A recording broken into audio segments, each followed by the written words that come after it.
Eu quero, sem mais nenhuma outra delonga, pedir para que você abra a sua Bíblia no Evangelho, segundo nos conta Lucas, no capítulo 3. Eu quero ler um verso, o verso 18 do capítulo 3, do Evangelho de Nosso Senhor Jesus Cristo, contado por São Lucas Evangelista, o médico amado. Verso 18 do capítulo 3 de Lucas. Nos diz assim a santa palavra do Senhor: assim, pois, com muitas outras exortações, anunciava o Evangelho ao povo. Assim, pois, com muitas outras exortações, anunciava o Evangelho ao povo. Eu quero convidar você a fechar seus olhos e orar comigo mais uma vez. Pai, na Tua presença nós nos colocamos aqui, mediante agora a leitura da Tua palavra, pedimos que nesta exposição o Senhor clarifique aos nossos corações, às nossas mentes, a verdade já residente nesse texto. Que nós possamos, Senhor, pela atuação do Espírito Santo, compreender aquilo que foi escrito com o propósito do escritor, para que transceda assim, Senhor Deus, estes séculos, estes milênios de separação, e a palavra viva e eficaz faça mais uma vez um milagre em nossos corações. Clamamos no nome do Senhor Jesus, a palavra viva, que socorra aqui, para a honra e glória do Teu santo nome. Amém. É um texto interessante, é um verso, eu destaquei um verso dentro de uma outra rotina, leremos outros versos, e é um trecho bastante emblemático. Lá na quarta igreja de Boa Vista nós temos a tradição, o costume de pregar sequencialmente. Então nós temos caminhado desde que eu cheguei na leitura continuada do Evangelho, especialmente do Evangelho de Lucas, o que nos facilita por um lado, a gente tem sempre uma sequência para seguir, o que nos complica de outra forma, porque isso acaba retirando esses esboços de mais ou menos prontos, né, para a gente apresentar em alguns outros lugares, nessas viagens. Mas há uma verdade, uma apresentação muito simples nesse verso, que eu gostaria de apresentar, de pensar, de refletir com os irmãos, e a partir dessas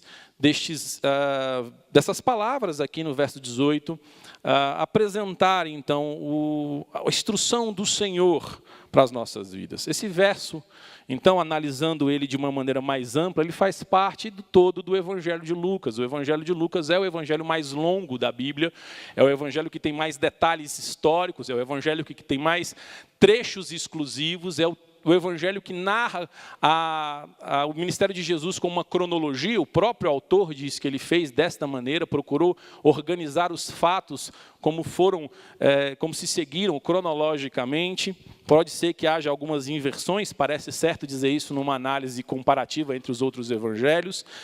Lucas tinha uma intenção muito clara, muito objetiva, era uma narrativa, um livro escrito para um amigo, provavelmente um codinome chamado Teófilo, por qual ele tinha interesse, então, de fortalecer a fé que este irmão já possuía. Em outras palavras, o evangelho foi escrito para crente. Este evangelho, especificamente, foi escrito para fortalecer a fé de alguém que já era um amigo de Deus, um amigo do próprio cristianismo. Lucas ele é tão meticuloso na sua narrativa que ele faz duas introduções. Os dois primeiros versos, capítulos desse evangelho, são basicamente uma introdução de toda a história, uma ligação do que era a velha aliança, da expectativa messiânica dos 4 séculos que cercavam ou que se anteciparam à chegada do Messias, e agora, de uma maneira muito clara, Lucas então apresenta quem é o Messias, a história do nascimento, que a gente chama de natividade, dentro das muitas fases da narrativa do Evangelho. E então, no terceiro capítulo do Evangelho de Lucas, Lucas refaz a sua introdução, ou faz uma introdução nova, uma segunda introdução, e é exatamente nesse período, desta fase, neste ponto, que se insere o verso 18 do capítulo 3. É uma nova introdução, ainda do ministério de Jesus. Enquanto que no capítulo 1 ele apresenta a narrativa da chegada, a expectativa messiânica, aqui ele apresenta a voz que clama no deserto. Se você vai ao Evangelho de Marcos, por exemplo, você vê que Marcos começa dali. A voz que clama no deserto. Mateus começa da natividade. João opta por começar seu Evangelho opta por começar seu evangelho na narrativa, olhando a... Desculpem.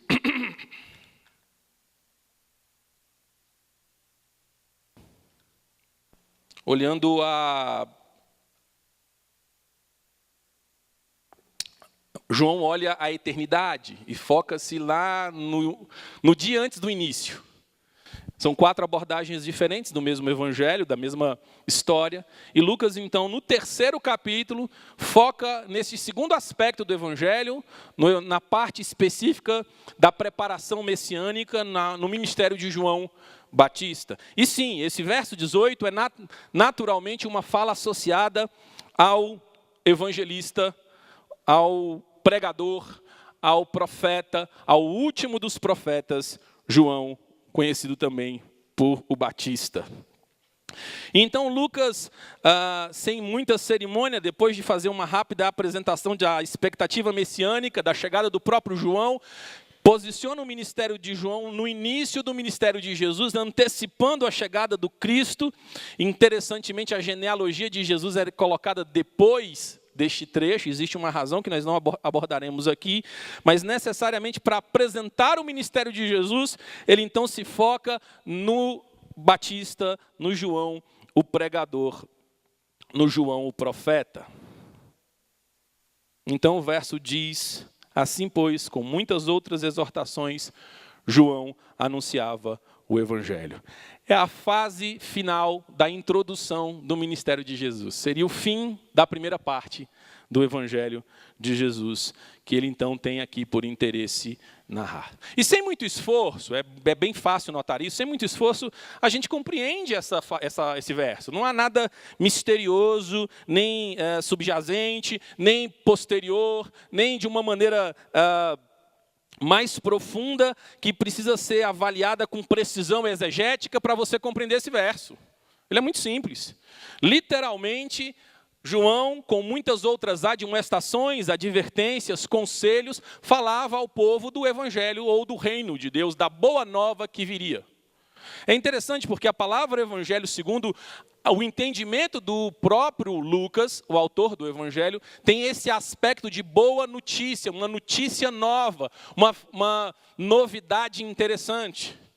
Marcos também usa esse mesmo termo com essa mesma acepção, mas Lucas tinha isso como natural da sua língua, provavelmente grego, falante de grego. O grego da Bíblia mais bem escrito é o grego de Lucas, e no grego a ideia de evangelho era boa nova, no sentido de extra, surgiu uma novidade em nosso meio. E era literalmente o que ele tinha por interesse dizer aqui. João falava de muitas maneiras, com muitas admoestações, ou advertências, ou conselhos, que são nada mais do que sinônimos de exortações, de anunciação, sobre o evangelho, ou sobre a boa nova do reino vindouro, ao povo. E aqui o povo era limitado especificamente aos judeus da época de Jesus. E se a gente saísse daqui apenas com essa grande lição, ou com esse ensinamento simples, básico, nós entendemos tudo que o texto tem para nos dizer, tudo que esse verso tem para nos apresentar. Literalmente, falar de Jesus para todo mundo, como foi falado aqui em alguns outros momentos no culto, é certamente uma grande lição que nós devemos aprender com João Batista. Ele se dispunha a fazer isso e fez disso a marca mais pungente do seu ministério. O seu ministério era necessariamente falar do reino que viria, ou falar o evangelho ao povo, anunciar a vinda de Cristo. Certamente é uma tarefa que nós devemos nos envolver, certamente é uma tarefa que nós devemos imitar, e fazendo um salto aplicativo, já aqui nessa fase introdutória, seguindo o bom costume dos puritanos, convém que você faça o mesmo. Se a Bíblia narra, é porque é importante que você faça a mesma coisa. Anuncie de muitas maneiras o evangelho ao povo. Mas se a gente vai para um contexto mais imediato, se a gente amplia a nossa observação, e a partir desse verso como eixo, centrando nele e buscando as interações do próprio texto acerca do que Lucas quer deixar transparecer como a narrativa foi armada, montada para que a anunciação do evangelho por João fosse notada, nós então veremos algumas coisas bastante interessantes e acrescentarão muito a essa prática que a igreja precisa imitar, do qual o cristão não pode se desincumbir. Olhando a narrativa, nós podemos observar alguns destaques mais próximos do conceito para que nós possamos compreender exatamente o que nós devemos fazer com esse anúncio claro e direto aqui no texto, neste exemplo prático e efetivo de um profeta tão importante que também evangelizava. Então eu quero destacar algumas coisas do contexto, pensar algumas coisas que estão em volta destes textos e chamar sua atenção para algumas faces do que é verdadeiramente contar o evangelho. E no fim, se Deus nos permitir, observar as imposições que esse texto, então, esse contexto apresenta como aquilo que nós devemos fazer. Seja a própria igreja, seja a liderança da igreja, seja você membro da igreja. A grande igreja de Cristo. Então eu quero ir para mais longe do verso, o início da perícope. Se você olhar então o verso 3, comigo, do capítulo 3, um pouquinho mais longe, talvez o verso mais longe dessa nossa análise, você vai observar que João percorria toda a circunvizinhança do Jordão, pregando o batismo de arrependimento para a remissão de pecados. E aqui então tem a primeira coisa que eu quero destacar. Ele percorria uma região que lhe era própria, que era próxima. Ele não estava, de fato, evangelizando o mundo, até porque ele não tinha essa condição, isso é óbvio. Ele vivia naquela região, as análises arqueológicas supõem que João Batista fazia parte do resto, dos últimos essênios, de uma comunidade radical que havia se isolado de Jerusalém por causa da vida promíscua, por causa da religiosidade frívola, da frieza espiritual que eles acreditavam que até mesmo um fariseu tinha. Então eles se isolam, vão para as regiões mais desertas. Ali hoje você encontra as cavernas de Qumran, onde foram guardados os manuscritos do Mar Morto, e provavelmente João era um dos últimos essênios, talvez um essênio perdido, alguém que, descontente com toda a realidade espiritual de Israel, que aguardava a chegada do Messias, ali então no deserto começa a fazer a sua tarefa. Em outro momento, Jesus vai descrever com um tom certamente depreciativo a disposição que tinham alguns para com João, um caniço agitado pelo vento, alguma coisa inútil que faz barulho lá longe.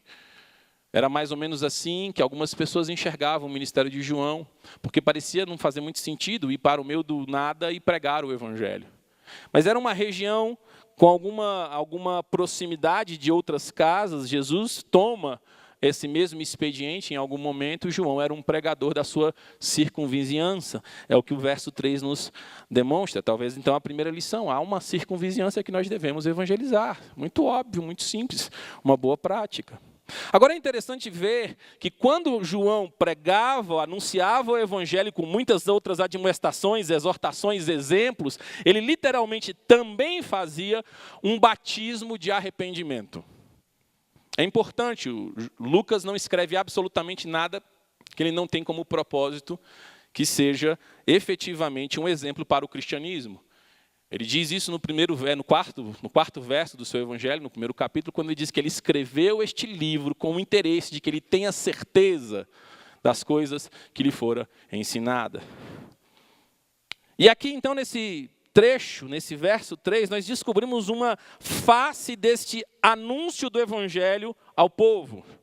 João Batista pregava um batismo de arrependimento para a remissão de pecados. Se a gente fizer uma análise simples de lógica nesse parte do texto, você vai perceber que pregar a remissão de pecado logo implica que quem está ouvindo é pecador. João não escondia este fato, ele não negava que os seus ouvintes eram necessariamente pecadores. Era por isso mesmo que ele falava de pecados, porque ali falava-se a pecadores. Uma outra grande lição: você precisa ir para a circunvizinhança, pregar é para pecadores. A gente chama, Jesus vai nos ensinar, miseráveis, doentes, pecadores ao arrependimento. E aí é um outro detalhe interessante, porque é claro, óbvio, direto no ministério já de João Batista, que o propósito era identificar pecados para que esses pecados fossem confessados, e então arrependido, este se batizava, confessando publicamente a sua culpa e assumindo sobre si a ira de Deus, e dizendo: Senhor, me livra desse castigo. Era o expediente deste pregador do evangelho, deste pregador do reino. Agora, deixa eu dizer uma coisa interessante aqui, que quando Lucas escreve isso, provavelmente já tem uns 30 ou 40 anos que essa coisa tinha acabado, que João Batista tinha morrido, que o evangelho já tinha se estabelecido. Lucas não escreve um evangelho para quem não conhece o evangelho. Ele não está trazendo uma notícia nova num sentido de novidade, de coisa inaudita. Ele está trazendo ideais muito claros para dar certeza daquilo que já era uma verdade conhecida, ou consolidar a verdade. De forma que, se a gente fizer uma aplicação direta, mais uma vez, naquele costume puritano, neste verso 3, a gente pode aprender rapidamente que é necessário que você vá à circunvizinhança, ao redor da comunidade onde você está colocado, os seus vizinhos, ao seu trabalho, a comunidade onde você vive, e pregue o arrependimento, porque pregar o arrependimento é anunciar o reino, a boa nova. Isso pressupõe, sem sombra de dúvida, que eu preciso entender, compreender que os homens são pecadores e que a palavra de Deus descreve o pecado que eles precisam confessar e se arrepender. Se a gente avançar um pouquinho para o verso 7, você vai ver que isso não é muito longe, que ele continua nessa mesma linha, nesse mesmo entendimento. Então ele pregava no deserto, e a quem ele encontrava, ele anunciava o arrependimento do pecado, ou dos pecados, e usava o expediente público da confissão pelo batismo. O batismo era um modo visual de confirmar a sua culpa.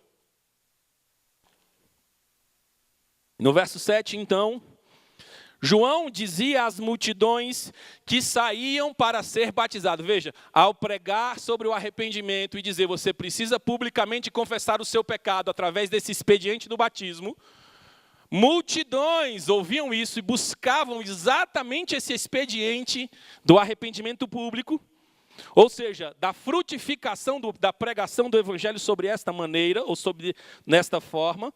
E essas multidões que saíam para ser batizadas, a elas João dizia, preste atenção nas palavras do pregador do evangelho: raça de víbora, quem vos induziu a fugir da ira vindoura?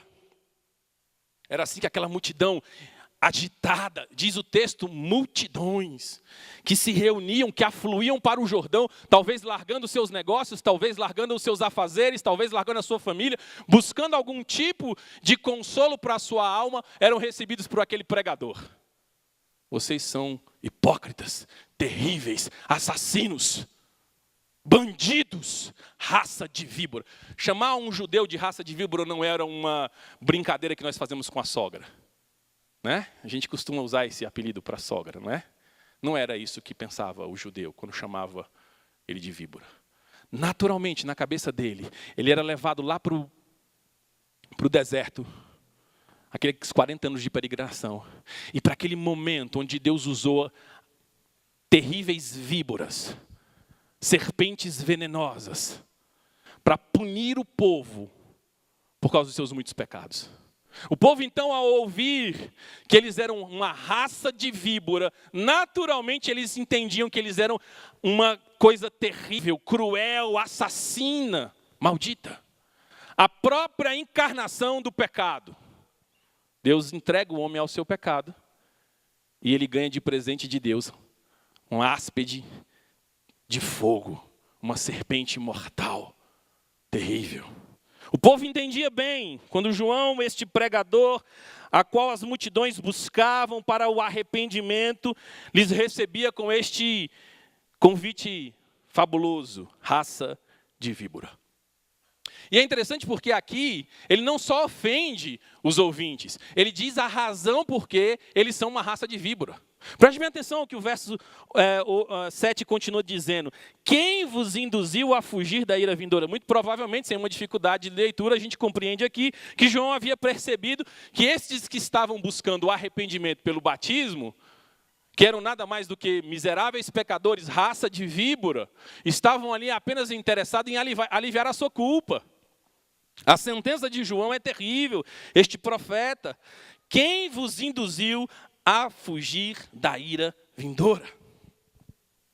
Dando um salto agora, rapidinho, no verso 8, para a gente poder observar como esse expediente se manifesta de outras maneiras e continuadamente nesse mesmo tom, no verso 9, Lucas nos descreve que João continua dizendo sobre o juízo de Deus a estes na seguinte expressão: e também já está posto o machado à raiz da árvore. Toda árvore, pois, que não produzir bom fruto, é cortada e lançada no fogo. Presta bem atenção, porque para um judeu, isso aqui era muito claro. Para a gente é um pouquinho obscuro o que ele está querendo dizer com isso, mas para um judeu era muito claro. O judeu se compreendia como a videira de Yahvé. Ela era a figueira que dava frutos para a vida. Você vai no Salmo 128, o salmista compara a mulher que tem muitos filhos, ou a casa com muitos filhos, a uma videira frutífera. Era algo bom ser uma árvore que dava bons frutos. Era um elogio e tanto. E a nação de Israel olhava para si e imaginava-se uma árvore frondosa, cheia de frutos. Não é por isso que Jesus, em outro momento, em outro expediente, vai amaldiçoar uma figueira, para deixar claro que ele está findando aquela dispensação, ampliando o portal da graça, amaldiçoa a velha tradição, amaldiçoa as leis dos homens e propõe o evangelho do vinho novo. E aqui, então, interessantemente, João, nesse mesmo entendimento, continua dizendo, olha, cuidado, vocês estão achando que são árvore, que por isso vocês serão preservados, que vocês então vão escapar. Deixa eu dizer para você, Yahvé está pronto a cortar vocês. E olha, não é um corte de poda. Preste bem atenção nisso. O texto é muito claro, o machado está posto à raiz. Quando você está interessado em podar, eu não sou especialista nisso, né? Estou longe de ser especialista. Minha esposa, graças a Deus, tem a mão boa para flores e plantas. Mas quando está interessado em podar, o último lugar que você vai mexer é na raiz. Você corta galhos que estão enfraquecidos, quebra algumas pontas para que fortaleça-se o tronco. Mas quando você está interessado em cortar a árvore, isso eu já vi acontecendo, já participei disso, o seu machado vai lá na raiz, para ferir a árvore, para ela enfraquecer e ficar mais fácil ser retirada do solo. Literalmente aqui é um juízo de condenação. Ele está dizendo, olha, cuidado, porque você está achando que você vai fugir dessas palavras, preste bem atenção, e Yahvé está pronto a cortar vocês.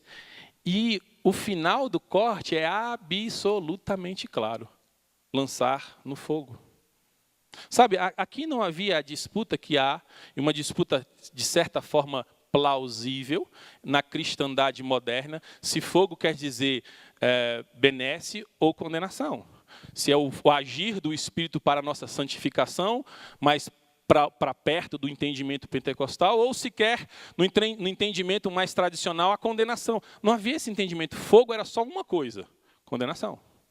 No Velho Testamento, o fogo era tão condenação que o fogo caía sobre o altar, porque era a condenação de Yahvé sobre aquela vítima para que desse perdão para quem apresentava a vítima substitutiva. Isaías 53 descreve exatamente esse o pesado jugo, a mão de Deus esmagando o cordeiro, a ira de Deus preparada sem mistura sobre o cordeiro nos traz a paz. Cai sobre Cristo para não cair sobre mim, mas o que cai sobre Cristo é condenação. É o fogo da ira de Deus, literalmente isso que acontece. É por isso que na nossa tradição histórica, na tradição eclesiástica, quem conhece o credo apostólico sabe do que eu estou falando, a gente lá diz, confessa, como também no catecismo de Heidelberg, e nas próprias análises de Calvino, desceu ao Hades, ou desceu ao inferno. Porque nós cremos efetivamente que os poderes da morte, não os poderes satânicos, mas os poderes da ira de Deus se apoderaram da alma de Cristo. Porque é isso que significa fogo juízo. Deus vai se levantar e abater. E quem não sofreu a condenação em Cristo vai sofrer eternamente. Basta você ler Apocalipse. Um fogo que vai queimar para toda a eternidade, que não terá descanso. E ali, lago de fogo e enxofre. Então, longe da disputa nesse entendimento que é plausível, eu tenho o meu entendimento, mas não é o ponto aqui, João está falando claramente de condenação. Ele não está propondo aqui que haveria um avivamento e que o fogo seria para a purificação e para o fortalecimento daqueles que receberiam esse fogo. Ele está falando de condenação. Cortar a árvore e pegar esses pedaços de árvores e jogar no fogo. Chama a sua atenção mais uma vez. Isso era parte da pregação do Evangelho de João Batista. Das muitas maneiras que João Batista exortava o povo sobre a boa nova do reino. Avançando aqui para o verso 11 a 15, eu quero ler o trecho, na verdade 11 a 14. Há uma outra face da pregação de João Batista que é interessantíssima, extremamente importante, que eu quero destacar. Então a multidão que ouvia essa pregação sobre o arrependimento, que buscava o arrependimento e era repreendida por João Batista, porque eles buscavam apenas um jeito de se livrar da culpa, ouviam de João Batista a seguinte instrução: quem tiver 2 túnicas, reparta com quem não tem. Quem tiver comida, faça o mesmo. Quem estava então preocupado, João, eu quero me arrepender e eu quero vir me batizar, e você está dizendo que fugir dessa ira não funciona, o que eu faço? João então dizia: divida os seus bens, faça o bem ao próximo. E é tão interessante porque ele vai nos funcionários públicos, porque é isso que significa publicano. Eu sei que a gente tem uma visão pejorativa da palavra publicano no texto bíblico, mas está longe de ser algo pejorativo necessariamente. O publicano era um colaborador dos romanos, mas alguém precisava trabalhar, né, naquele lugar ali com as coisas próprias do governo. Eles eram os homens públicos, os publicanos. E os publicanos, então, chegavam a Jesus, era um grupo díspare do povo. O povo era talvez uma massa de gente que pudesse se considerar uma certa vítima do sistema, mas os publicanos eram necessariamente colaboradores daquele caos, daquela situação terrível. E o que nós devemos fazer, porque se arrepender, vir aqui se batizar, parece que não resolve o nosso problema. Então João continuava lhes exortando: não cobrem mais do que é estipulado, não sejam cruéis, não se aproveitem da desgraça alheia.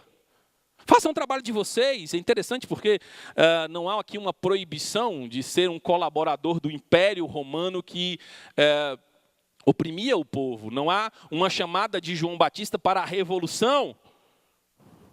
Mas certamente João Batista não ignorava que havia a possibilidade de, com isso, fazer riquezas, apropriar-se daquilo que era indevido e, nisso, escapar das muitas dificuldades da vida.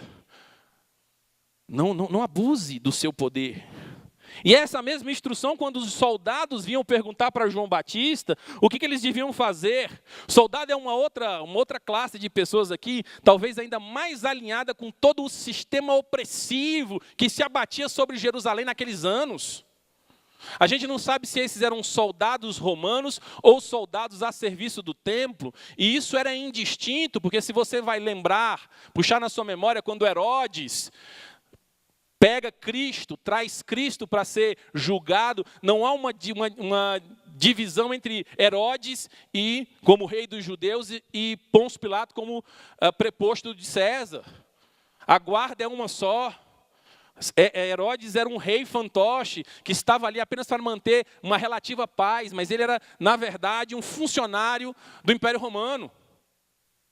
Então, mesmo que aqui fossem soldados do Sinédrio, que provavelmente é mais correto de enxergar pessoas que já estavam dentro do povo da aliança, judeus de alguma maneira, podiam não ser bons judeus, mas eram judeus que se interessaram por essa narrativa, por essa pregação no meio do deserto, a eles ele dizia: olha, a ninguém maltrateis, não deis denúncia falsa e contentai-vos com o vosso soldo.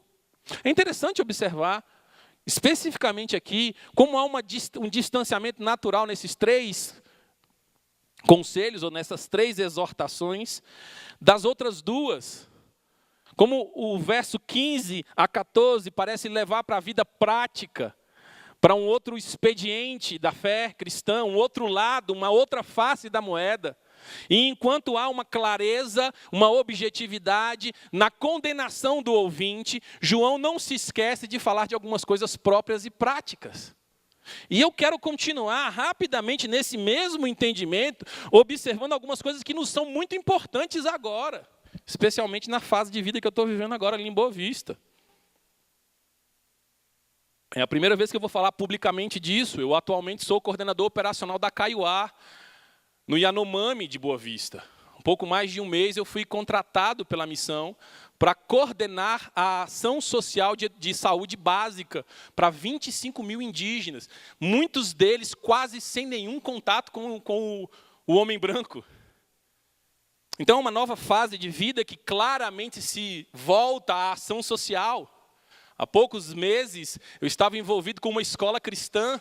Continuarei o envolvimento, nós temos o interesse na igreja de abraçar aquela escola cristã e observando aqui, não é sem motivo que eu estou aparecendo, observando o bom trabalho que foi feito nos últimos 10 anos com essa escola aqui, quero partilhar das experiências para saber como é isso, se é possível um trabalho social, um trabalho de excelência cristã que necessariamente se volta para a face social.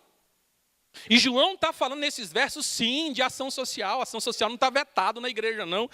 A ação social não é demoníaco, não. Mas presta bem atenção. Esse anúncio de um cuidado social não é um distintivo do Evangelho. Presta bem atenção nisso, é muito importante que você saia daqui compreendendo essa verdade, porque isso marca muito neste texto. Fica muito evidente, é a parte maior de João Batista. Da narrativa de João Batista, tem a ver com esta verdade social.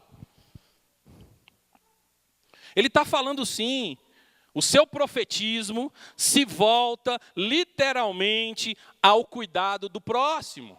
Parece certo dizer que Jesus compreende o ministério de João como o ápice do Velho Testamento.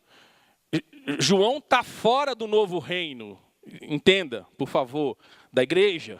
Da nova aliança, João não é qualificado para dentro da igreja como um discípulo de Jesus, como um apóstolo, ele é taxativamente colocado ali, ele é maior do reino dos céus, o menor do reino dos céus, o maior dos profetas. Jesus coloca ele num limiar, ele é o último da velha apresentação da graça. Da maneira antiga como Deus falava com o povo, ele é o último, o maior de todos, porque ele viu o cumprimento das suas promessas, das promessas que Deus havia dado a ele a pregar, ele viu o cumprimento, ele estava no ápice, é o que nos diz o verso 11 do capítulo 11 de Mateus. Não há outro que apareceu maior que João Batista. Nessa antiga dispensação, nessa fase antiga da pregação do Evangelho, não havia ninguém mais importante que João Batista. Isso qualifica essa face social de João Batista como o ápice do ministério evangelístico do Velho Testamento. Mas interessantemente, no mesmo texto, Jesus diz que o menor do reino dos céus já é maior do que João Batista. E aqui o reino dos céus, em Mateus, foca-se plenamente na igreja. Ele não está dizendo reino dos céus, o Velho Testamento também, os judeus. Ele está falando de reino do céu. Todas as vezes que no Mateus aparece a expressão o reino de Deus é semelhante, ele está falando da igreja neotestamentária. Então ele está dizendo, olha, João está fora de fato, ele está ligado aos antigos e não ao novo. Ele é odre velho, ele é velha aliança, digamos assim. Não há separação entre as duas alianças, não há de fato uma descontinuidade, mas um modo diferente. E, interessantemente, é na antiga dispensação, preste bem atenção nisso, é na antiga dispensação que o foco maior da ação social se faz. Se você for lá no capítulo 5, 6 e 7 de Mateus, nos 117 versos que compõem aquela narrativa do Sermão do Monte, apenas 2 versos falam sobre ação social. Se você fizer um comparativo, dá menos de 1%. Porque claramente há um interesse no evangelho neotestamentário em outro foco. É interessante, eu peguei ali o envelope de dízimos e ofertas, e ali fala de contribuir, quem planta, né? É mais ou menos isso, é a citação de Coríntios, né? Não sei se está exatamente como está no texto, mas quem semeia pouco, colhe pouco. Quem semeia muito, muito colherá. E é interessante porque na narrativa do Novo Testamento, Paulo vai falar muito sobre isso, da ajuda aos santos. E é muito claro na palavra de Paulo o constrangimento que ele faz à igreja a ser excedente em contribuição social para o que não tem o que comer, passe a ter. Se você roubava, ele vai dizer em outro lugar, passe a trabalhar para que você tenha dinheiro para com que sustentar os santos. É interessante a forma como Paulo percebe a responsabilidade daquele que tem. É natural do evangelho, mas isso não perpassa pela boca de Cristo.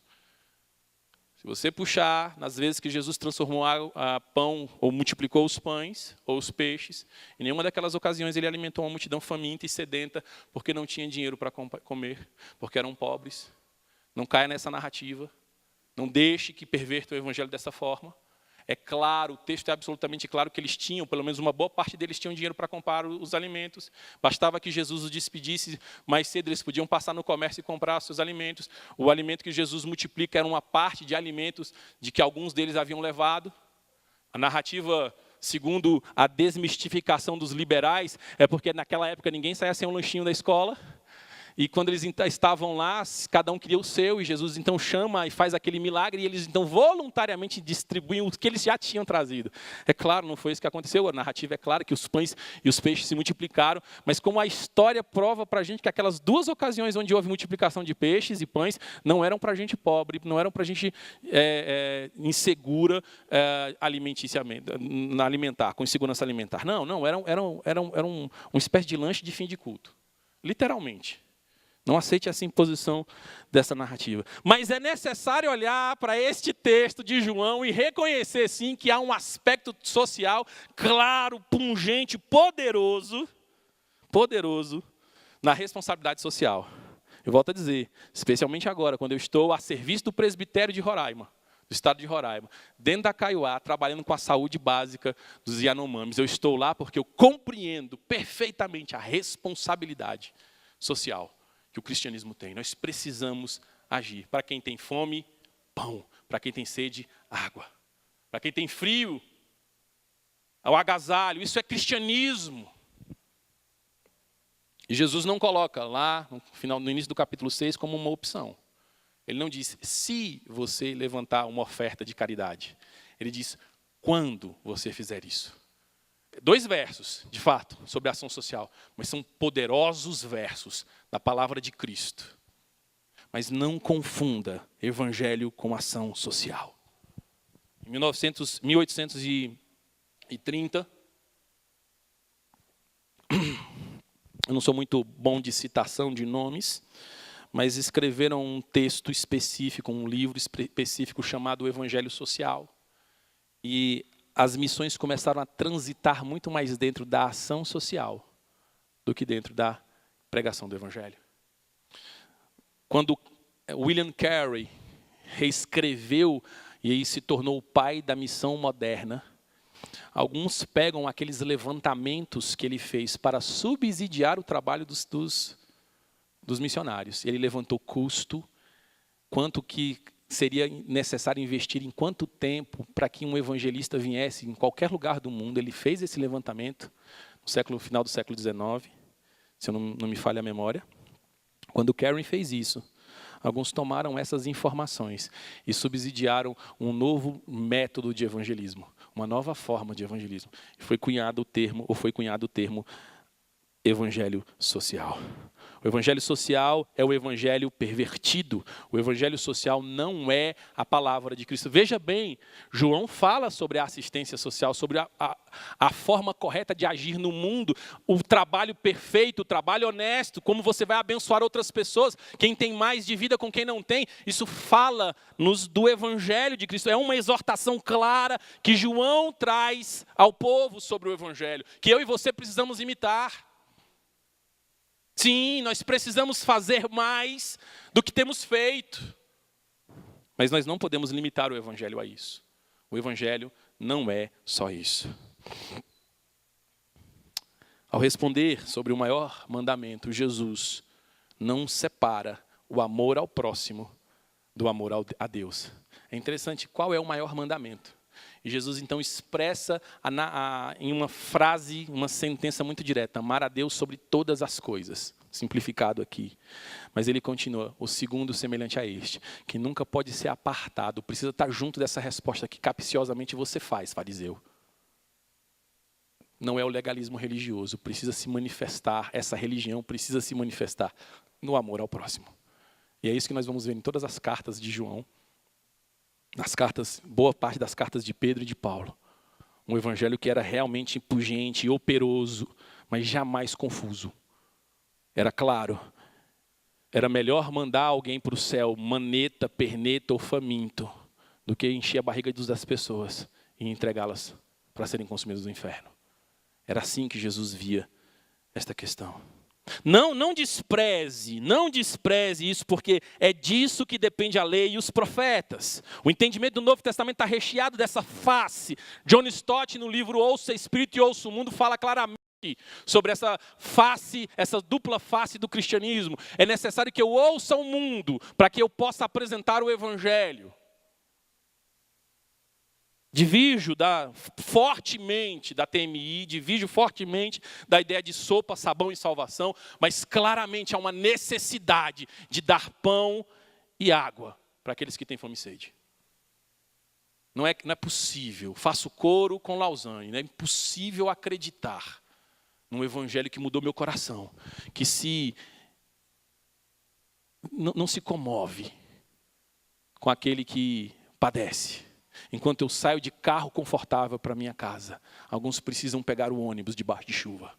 Isso não é cristianismo. Precisamos amar de verdade e não apenas em linguagem. Vai nos exortar o apóstolo João em sua carta. Aquele que não ama, e ele ali fala de caridade, não de sentimento, não conhece a Deus, pois Deus é este cuidado. É esta questão. É interessante, Deus se apresenta como aquele que faz desta maneira. O evangelho é próprio disso, mas jamais confunda essas duas ideias. Repito, é uma causa secundária, é um detalhe importante. Não é possível racionalizar um evangelho para o faminto que não leva pão. Ora, se o faminto é usado como ilustração daquele que recebe o evangelho, aquele que tem fome e sede, nós lemos aqui no texto de Isaías 55, depois você volta na sua casa e volta o texto, você vai ver do que o texto está dizendo. O texto claramente apresenta aquele que tem fome e sede de justiça, aquele que tem fome e sede da presença de Deus, é este que vai assumir a sua culpa, perfeitamente se encaixando com o que está acontecendo aqui com João. E interessantemente, ignorar esta face clara de que quem tem fome a gente tem que dar pão. É inacreditável isso.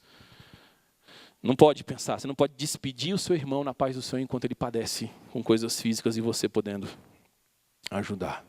Mas eu quero destacar mais um grupo de detalhes importantes. Nós vimos a narrativa dura, a fala inflexível, a terrível condenação àqueles ouvintes. Nós vimos uma clara e operosa chamada, um claro e operoso conselho para se cuidar daqueles que estão famintos, e fiz disso um corpo grande da exposição.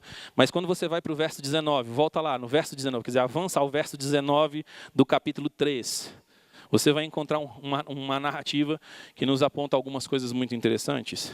Mas Herodes, o tetrarca, sendo repreendido por ele, por causa de Herodias e mulher de seu irmão, e por todas as maldades que o mesmo Herodes havia feito, acrescentou ainda sobre todas a de lançar João no cárcere. Nós sabemos qual é o fim dessa história. João literalmente perde a cabeça. A expressão entregue em bandeja de prata foi cunhada com o sangue do João Batista, porque foi isso que aconteceu. Porque ele pregava o evangelho e falava de arrependimento e condenava o mau comportamento dos poderosos. Ele não tinha medo. Evangelismo também é condenação aos grandes nomes. É muito bom a gente chegar para o povo, a gente chegar para a massa e dizer: vocês são um bando de pecadores miseráveis. Isso é verdade. O evangelho nos diz que todo homem é mentiroso, que somos leprosos e só os leprosos é que podem ser curados. Não há outra palavra para nos dizer. O evangelho não vem acariciando os nossos problemas, agradando as nossas dificuldades. Ele vem dizendo, arrependa-se do seu pecado. Mas é muito fácil dizer isso para o miserável que já está na bancarrota. É muito fácil dizer para a pessoa que entra na nossa igreja fedendo a cachaça.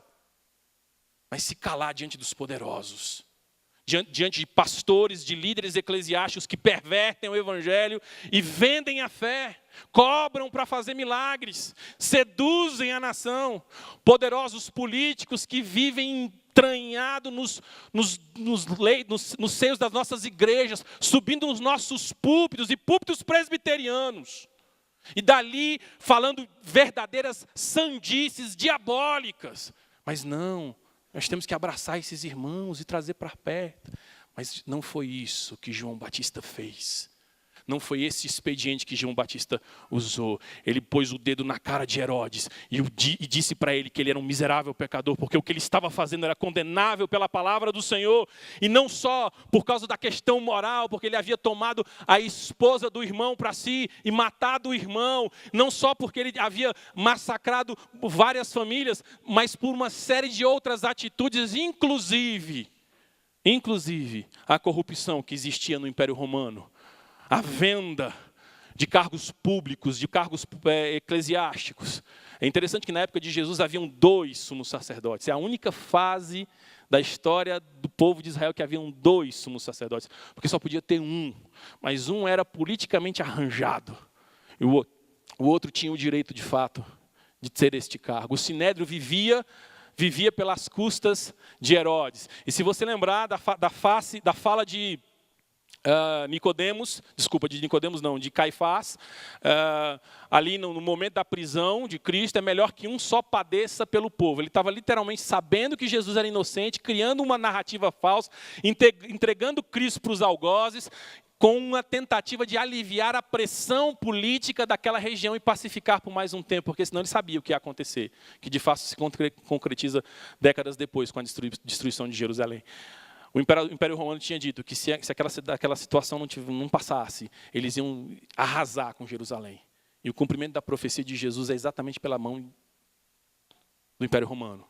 Eles devastam, acabam, destroem. Até hoje não se ergueu aquele templo novamente. Porque é poderosa a palavra do Senhor.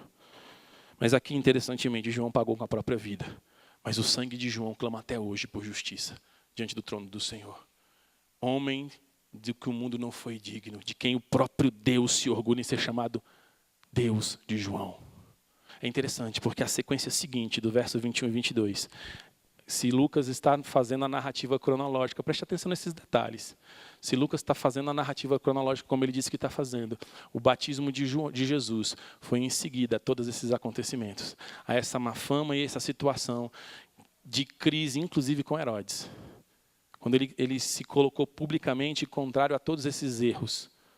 Naquele mesmo momento, naquela mesma circunstância, no verso 21 diz que Jesus foi batizado por João Batista. É interessante pensar que Jesus não precisava de um batismo profético, não era necessário. Há uma divisão na teologia do motivo do porquê Jesus é batizado. Algumas escolas, algumas vão colocar como se fosse a unção ministerial de Cristo. Se você buscar no Velho Testamento, você vai encontrar subsídio para isso. Todo sacerdote era de alguma maneira purificado. E como o batismo, e aqui é uma boa lição para os batistas, né, que mergulham, como o batismo é uma figura da aspersão do sangue do Cordeiro, né, nós presbiterianos estamos mais perto da forma velho-testamentária do batismo. Então bastava aspergir a água sobre a cabeça de alguém e ele estava também batizado. Isso é muito claro hoje nas análises textuais. Embora, de fato, Jesus provavelmente tenha sido mergulhado.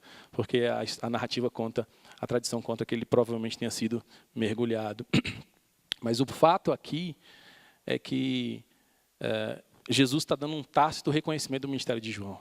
Supõe que João é aquele que confirma o profetismo de Jesus, que confirma o sacerdócio de Jesus, que unge Jesus como rei, o tríplice ofício de Jesus.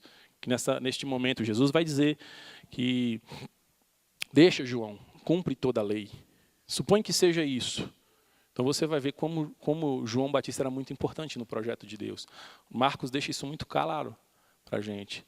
Ele começa a narrativa por esse segundo nome. Tanto que o liberalismo até tenta confundir Jesus como um discípulo de João, mas é uma mentira muito fácil de demonstrar biblicamente. Mas João era muito importante. Era muito importante. Jesus escolhe João para ser, então, aquele publicador, o arauto da chegada do rei. Voz que clama do deserto. Muito provavelmente há uma outra razão para que Cristo também se permita batizar, porque Jesus está confirmando que o ministério de João Batista é eficiente e ele publicamente assume a culpa. Jesus publicamente assume a culpa ali. Ele está dizendo, eu vou me arrepender pelos seus pecados. Aqui a gente vê claramente a justiça ativa de Cristo, quando ele cumpre toda a lei em meu favor. Nossos pecados não são expurgados no batismo, isso é uma heresia, não aceite essa ideia. Nossos pecados são expurgados na cruz, mas porque a cruz é o fogo, fechando perfeitamente a analogia. Mas publicamente Jesus está assumindo a culpa e está dizendo, quando eu for batizado, naquele cálice que eu hei de beber, os vossos pecados serão perdoados. É o fechamento perfeito da narrativa, de uma única linha, de Gênesis a Apocalipse. Aqui para a gente, embora todas essas lições práticas nos devam ser trazidas à mente, é muito claro que Jesus não rivaliza com João Batista. Jesus não diz ou ele ou eu. Jesus não está dizendo que o ministério dele era imperfeito, que o ministério dele não servia, que precisava ser melhorado. Ele diz, não, João Batista fez tudo o que tinha que fazer e é perfeito. De forma que quando eu leio no texto que era necessário que se pregasse o arrependimento e se condenasse os ouvintes, e isso era exortação acerca do reino, isso é validado para a igreja. Quando eu vejo o texto dizendo sobre a condenação do inferno e a culpa que de cada um o levará inexoravelmente para aquele castigo, eu tenho que dizer, isto é validado para a igreja evangélica, para a igreja neotestamentária, da mesma maneira como também é validada a ação social para a igreja evangélica. A quem tem fome, pão, a quem tem sede, água. Isso é evangelho. Mas do mesmo modo, é também evangelho condenarmos as autoridades por as suas terríveis ações. Nós precisamos ser voz profética. E se não agirmos com a força de que João Batista agiu, de fato, não estamos no reino, porque Cristo disse que todos os que estão no reino estão acima dele e fazem mais do que João Batista. É importante frisar isso. O evangelho que João Batista anunciava passava pelo fogo consumidor, pela condenação. Não há anúncio de misericórdia se não houver a clara noção da desgraça. É para o doente que se prega a cura. É para o perdido que se apresenta o caminho certo. É aquele que está sedento que lhe se é concedida a água. Se nós tamparmos a justiça de Deus com a nossa própria inverdade, o castigo é certo. Deus há de nos entregar as nossas próprias paixões infames, segundo as palavras do próprio apóstolo Paulo, no capítulo 1 de Romanos. A ideia central destes versos, do verso 18, é dizer claramente que o anúncio do evangelho precisa ser feito de todas as maneiras e de todas as formas. Começando pela condenação dos nossos pecados. Começando pela apresentação da ira de Deus. Um Deus irado contra os homens pecadores. Apresentando a mão amiga daqueles que aliviam as dores e derramam o bálsamo físico,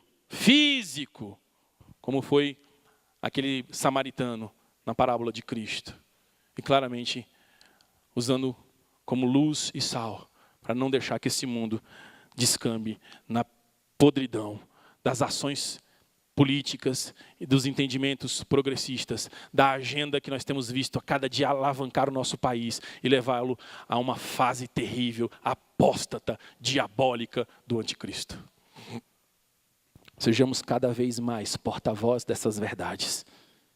Sejamos cada vez mais arautos do juízo vindouro, do fogo consumidor, do cálice da ira de Deus, preparados sem mistura. Talvez Deus nos use como nos usou Jonas. Lembra de Jonas? Que saiu 3 dias gritando que Deus destruiria aquela cidade? E aquela cidade, não pelo evangelho, vinde a mim, vocês, porque Deus ama você como está, mas vocês serão destruídos pelo fogo vindouro. Moveu aquela nação e aquela geração toda se converteu, porque a palavra de Deus nunca volta vazia. Ela sempre faz aquilo que Deus mesmo propôs que ela fizesse. Vamos sim, como João, vamos pregar que o machado está posto à raiz e dizer que o tempo está esgotado, porque já vai alta hora e vem chegando o dia em que Deus há de julgar todos, grandes ou pequenos, e há de manifestar aqui a sua ira e separar os bodes dos cabritos, o joio do trigo, os que fazem dos que não fazem. E a uns vai dizer, benditos filhos do meu Pai, eis para as bôbadas preparados. E apartai-vos de mim, pois não vos conheço.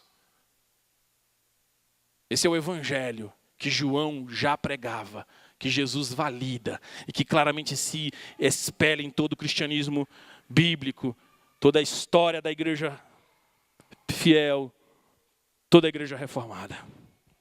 Haverá razão sim, propícia para irmos além. Veja, João é só o começo. Nós vamos poder falar da graça, nós vamos poder falar da cura que João não sabia. João está perdido, quando ele vê cegos sendo curados, surdos voltando a ouvir, mudos falando, ele fica perdido. O que está acontecendo? Eu falei que vinha um machado e eu estou vendo coisas fantásticas acontecerem. Senhor, é tu mesmo ou virá outro? E Jesus diz, vai e diz o que você está vendo, porque é isso mesmo que eu vim fazer, eu não vim condenar ninguém. Eu vim foi trazer o arrependimento. Porque aquele que não confessa a Cristo já está condenado. E a condenação é essa, simples e direta. Negou a Cristo, inferno. Mas todo aquele que confessar, nós cantamos, este, enfim, será alcançado.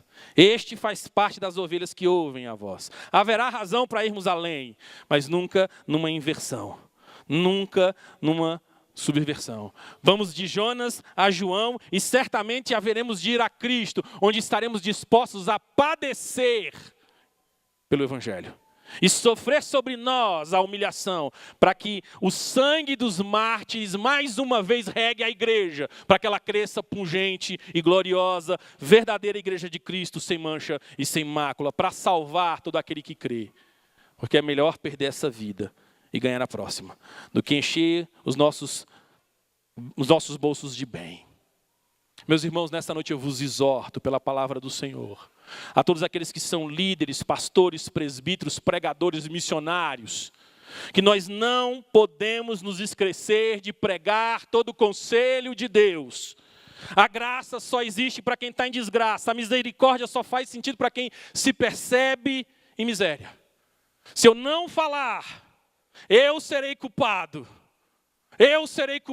porque vocês não ouviram. Graças a Deus, há muitos trabalhadores que pregam. O médico veio curar quem está doente. Os que acham-se são, jamais vão querer o evangelho. Mas talvez ele nunca tenha ouvido falar das benesses do Cristo. Talvez ele nunca tenha ouvido falar das verdades da lei e de como a lei nos oprime e nos faz buscar por Cristo. Não esconda a ira de Deus dos seus ouvintes. Você pregador, você que se dispõe a falar do evangelho, você líder, pastor, presbítero, não esconda dos seus ouvintes. Você vai estar roubando-lhes a mensagem do reino. Não seja um ladrão do evangelho. Meus irmãos, eu vos exorto a patrocinarem, a apoiarem, a garantirem, seja com as suas orações, seja com os incentivos e seja até financeiramente, pastores, que como certamente o pastor Henrique tem feito, como a liderança dessa igreja que eu conheço tem feito, que anuncia o evangelho, o verdadeiro evangelho. Porque são esses que precisam da igreja, porque a igreja foi dada para este fim neste mundo, para pregar o evangelho, que se não houver pregação, não haverá arrependimento e conversão. Funciona assim. Como crerão se não ouviram falar? E Deus chama você para participar deste ministério. O cristão vive aqui, literalmente num tempo de guerra. E ele não pode se livrar disso. O reavivamento passa efetivamente sobre a pregação da ira de Deus, a mão pesada do Senhor que vem. Começa aí o avivamento. Deus não é um bom velhinho, não é um Papai Noel gospel, que vai te dar presentinho se você fizer alguma coisinha legal até o final do ano. Não, Deus é um Deus irado, com um mundo que se distancia dele e que tem se levantado e por fim há de se levantar para nos vingar. É este o Deus que o Evangelho prega, um Deus terrível e temível, fogo consumidor, que não vem guardando silêncio, que quebra e esmigalha o cedro do Líbano. Dos montes fogem de sua presença, seus olhos são como fogo, e na sua boca há uma palavra afiada, capaz de discernir todas as coisas. É este Deus que nós precisamos pregar. Não diminua o Evangelho para aumentar conversões. Não mude a verdade para que a gente possa manter-se bem. Sofra o dano. Sofra o dano, porque o capítulo 5 de Apocalipse diz que o sangue daqueles que morreram pela causa de Cristo alegra como oferta suave o coração do Senhor. No altar estão todos aqueles que foram perseguidos e massacrados e que foram vindimados, vítimas deste mundo cão, dos quais Deus se orgulha de ser chamado Deus deles. Não diminua o Evangelho para conseguir encher a igreja. A cada um nessa noite eu exorto. O mesmo expediente feito por João, sentenciado nessas passagens que frisamos no texto, é responsabilidade mínima de cada um que carrega sobre si o nome de Cristo. Cada um de nós precisa fazer isso. Abra a tua boca e divulga sem medo que Jesus Cristo ensinou tudo o que Jesus Cristo ensinou. Essa é a grande ordem da grande comissão. E de por todo o mundo e pregai o Evangelho, fazendo discípulos de todas as nações, ensinando-vos a guardar tudo o que vos tenho ensinado. Fale do comportamento diferente, condene essa nova moral, se levante contra isso na escola, no trabalho, na família, no vizinho, seja uma voz ativa do cristianismo. Fale das suas preocupações sinceras uns com os outros. Demonstre um carinho e um amor verdadeiro e sincero, não de palavras, mas de fato de linguagem. E não se esqueça de anunciar um juízo vindouro e a única escapatória do batismo de fogo, que é, de fato, ser batizado pelo poder do Espírito Santo na remissão dos pecados por Cristo Jesus.